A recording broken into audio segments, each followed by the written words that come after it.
Et donc, les Britanniques, j'ai été très bien reçus parce que eux, ils avaient des problèmes avec justement avec le Kabaka. Kabaka avait été relégué en Grande-Bretagne parce qu'ils ne voulaient pas travailler avec les Anglais. C'était surtout pour le British East Africa, c'est-à-dire une espèce de confédération entre l'Ouganda, le Kenya et la Tanzanie, le Tanganyika à l'époque encore, c'était pas encore la Tanzanie, donc travailler ensemble.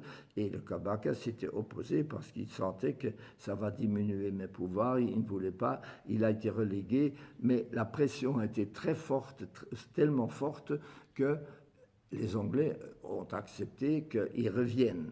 Et à ce moment-là, donc, même quand il est venu à Nyanza, il était donc de retour. Donc, il s'entendait bien avec le Mohamed Moutara, mais pour les Anglais, c'était un problème. Son parti, c'était le parti, il était très actif quand je suis arrivé là, le Kabaka Yeka. Et c'était un peu, je dirais, la mentalité, un peu aussi les Anglais dehors, un peu comme les unaristes disaient les Belges dehors, comme ça nous pouvons tous les pouvoirs. D'ailleurs, alors j'ai retrouvé Higuero, à ce moment-là ça allait encore bien, Festus Higuero, parce qu'il était président des Abadahemuka. C'était donc une association de Rwandais, mais il y avait des Barundi aussi dedans. Mais c'était dirigé par, disons, de Tutsi. Mais il y avait des Hutus dedans également. Et donc, il menait une politique nettement anti-belge. Ça, je l'ai su tout de suite. D'ailleurs, dès que je suis arrivé, il y avait dans les journaux un article en disant le grand est arrivé, c'est un aprosoma et on doit s'en méfier, etc. Bon, voilà, je devais accepter ça. Le Abadahemuka avait déjà, d'abord, ils avaient un centre social que le Kabaka leur avait mis à leur disposition. Le Kabaka leur avait donné un terrain pour construire leur propre centre. Ils avaient reçu un don du Kabaka. Moi, j'ai été salué le Kabaka quand j'ai été nommé, et en parlant de quand on l'avait vu à Nyanza, donc là, il était relativement gentil, mais enfin, je sentais quand même que c'était autre chose, et lui trouvait, et bon, pour lui, c'était la thèse Tutsi disant, en forme de lunar, les Belges ont donc fait de sorte que les vrais leaders soient sortis, ils ont aidé les Hutus pour comme ça ils étaient sûrs de pouvoir rester au pouvoir. Ça c'était donc la thèse. Mais donc voilà, ça a été... Quel était l'objectif des Abadahemuka? C'était quoi? C'était justement la restauration Tutsi. Donc ils étaient tout de suite d'accord avec Lunar. Et d'ailleurs, les réfugiés, Rwangomga, enfin, il y avait Muikira et d'autres, ils travaillaient avec eux. Il travaillait avec eux, il venait aux réunions, il disait il ne faut plus accepter ce Belge.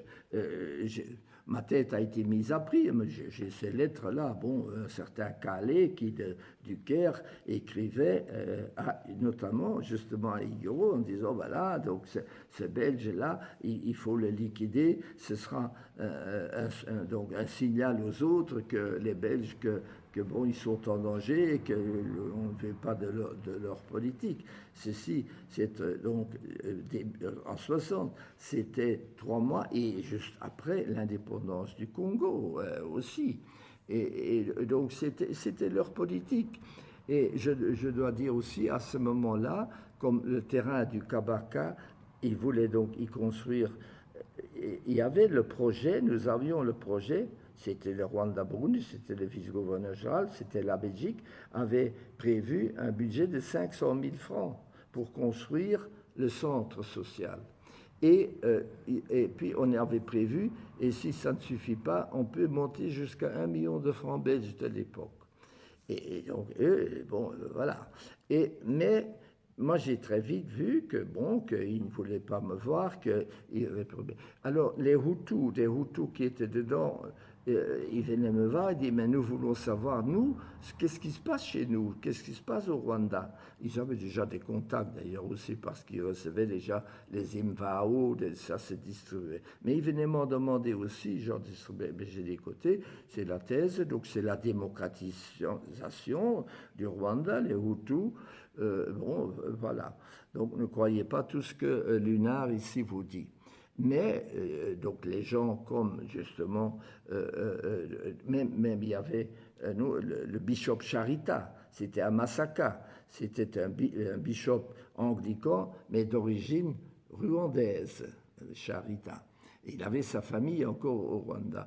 J'ai été le saluer, comme j'allais voir les autorités, et il m'a dit, Monsieur Jasper, était diplomate au départ, en me disant, Monsieur Jasper, vous avez fait du travail, la Belgique fait du très beau travail au Rwanda, très bien, mais maintenant vous déraillez, parce que vous laissez les Hutus tout faire et chasser les Tutsis, donc ça, c'est inadmissible, il faut que vous rétablissiez donc la justice et que vous permettiez aux réfugiés qui sont ici de retourner au Rwanda et de reprendre leurs biens et que le Moami Kigeri puisse reprendre les raids du pays. Bon, donc ça c'était, on pouvait comprendre que c'était ça, mais c'était ça, mais c'est de façon diplomatique.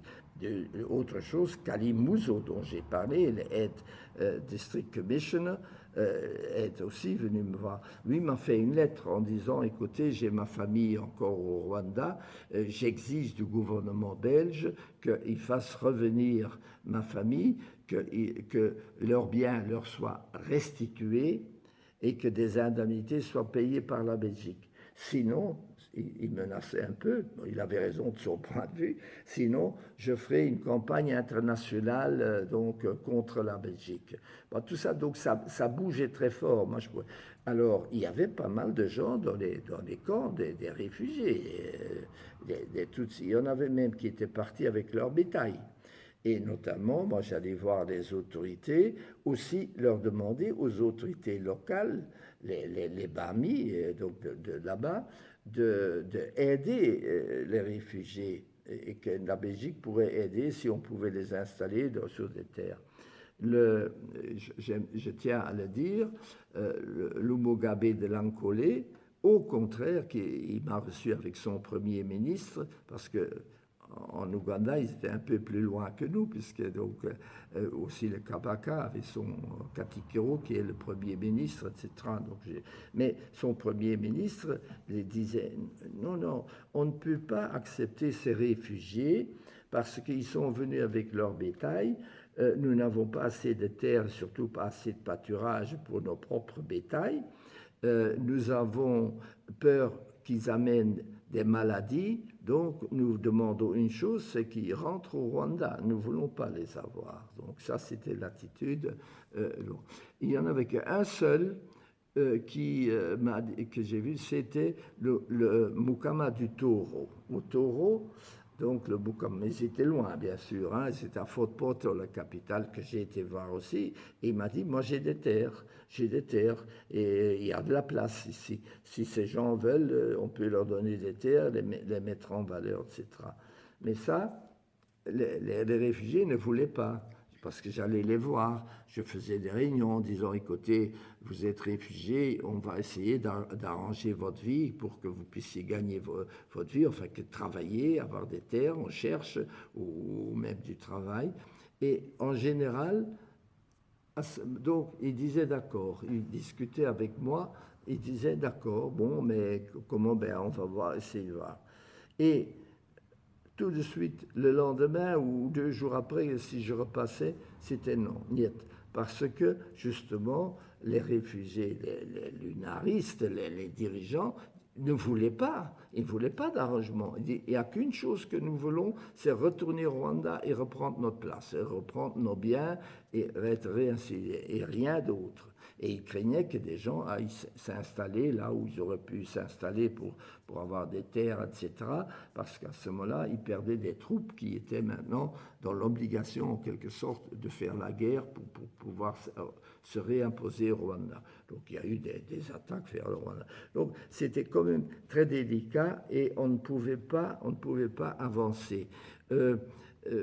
Bon, j'ai alors, avec Higuero, je sais, donc eu des entretiens, et les Hutus sont venus me dire, nous, on se retire des Abadé-Mouka parce qu'ils disent que nous sommes des traîtres et que nous sommes avec des Belges, et c'est pas vrai. Ce qui a été remarquable également, c'est qu'au départ, il y avait des Barundi qui étaient membres des Abadé-Mouka. Vous savez, Abadé-Mouka, c'est un clan guerrier qui, sous le temps, je pense, de roi Bugiri au Rwanda, a eu un rôle, donc des Abadé-Mouka, d'aider le roi guerrier à attaquer, notamment du côté du Congo, etc. Bon, et alors... Donc les Bahutus se sont retirés des Abadé-Mouka et ils voulaient devenir quoi? Oui, alors... ils avaient déjà des informations. Moi, je distribuais aussi des infos qui venaient du Rwanda, donc des informations. Et ils étaient très fins. Ils disaient, qu'est-ce qu'on dit ici? On nous dit donc, nous sommes que c'est les Belges qui nous commandent et qui obligent les Tutsis à tuer tout le monde et tout ça. J'ai dit, mais non, c'est pas vrai, évidemment. C'est la démocratie, vous êtes la majorité et ils travaillent bien. Et bon, à ce moment-là, j'ai demandé au Rwanda d'avoir un adjoint Hutu. Peut-être que je dis d'abord avant cela. Il y avait, quand je suis arrivé, il y avait un commis-chef qui... Tutsi, c'est beaucoup dit. Oui, il était Tutsi. Christophe Bousquiété. Bousquiété, il était du territoire de Ruwingeri, mais les Baskiétés, c'était des Batwa anoblis. C'était une famille Batwa anoblis. Et d'ailleurs, les Baskiétés, traditionnellement, sous roi Bugiri, ils avaient un rôle, m'avait-on dit, ou dans l'histoire, on racontait, un rôle spécial.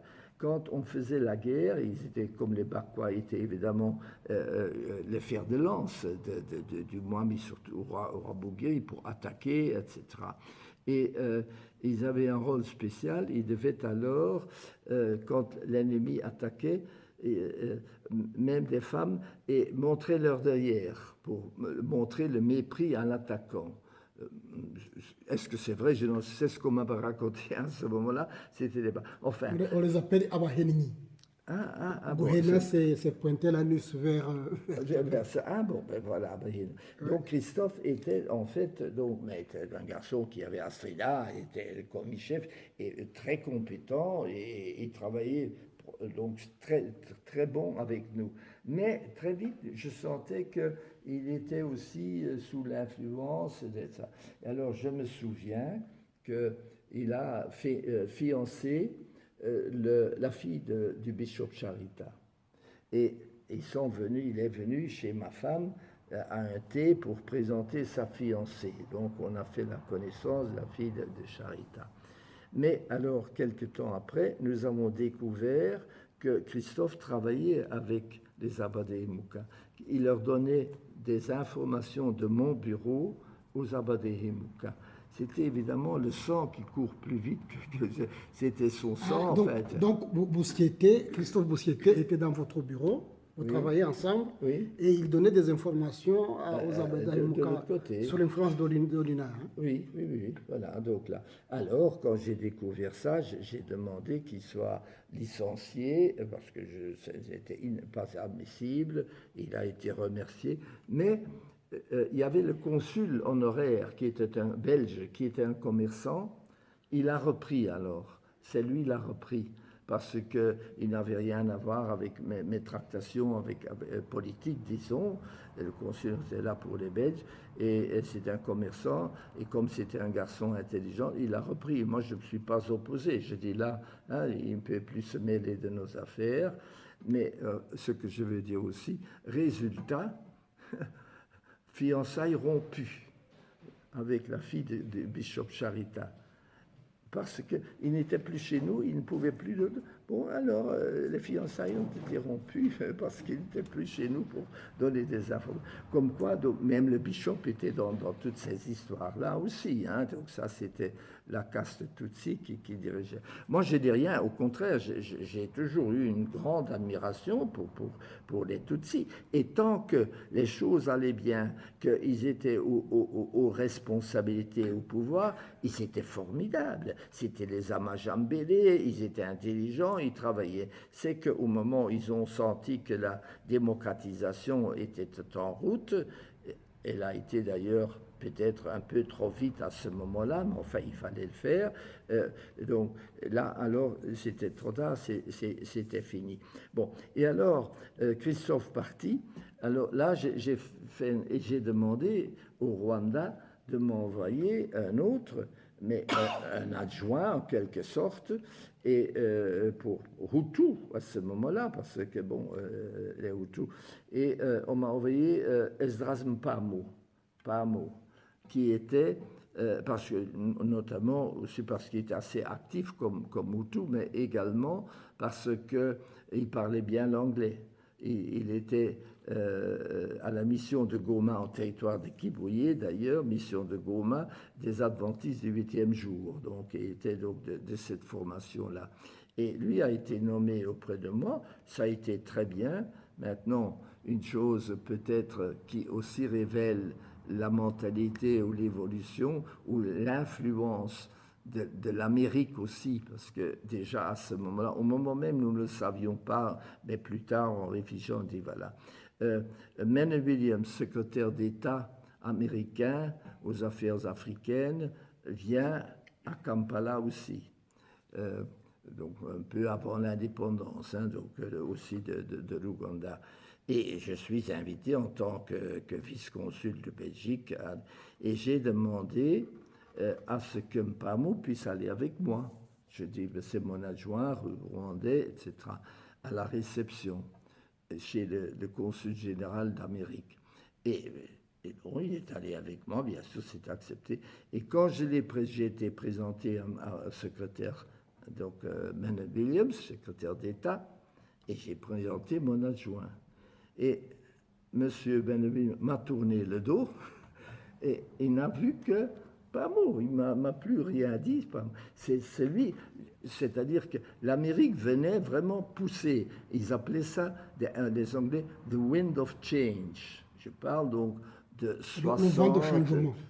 Les changements en Afrique, the wind of change in Africa, ça change, on va vers les nationalisations, vers les libérations, parce que même pour les Américains, c'était ça. Et j'ai dit, c'est important, au moment même, on ne se rendait pas compte, mais plus tard, on a dit, c'était... D'ailleurs, pourquoi est-ce qu'en 60, nous avons donné l'indépendance au Congo? Parce qu'on devait bien. Et je me suis dit, c'est pour ça, en vous parlant, mes réflexions encore de ces jours-ci, puisque j'ai été interrogé par un sénateur congolais tout récemment, pendant que j'étais ici, il m'a dit comment se fait-il que... Alors je dis, c'est parce que... Et pourquoi est-ce que nous ne réussissons pas? Parce que c'est ça sa question. Mais maintenant, donc on ne réussit pas.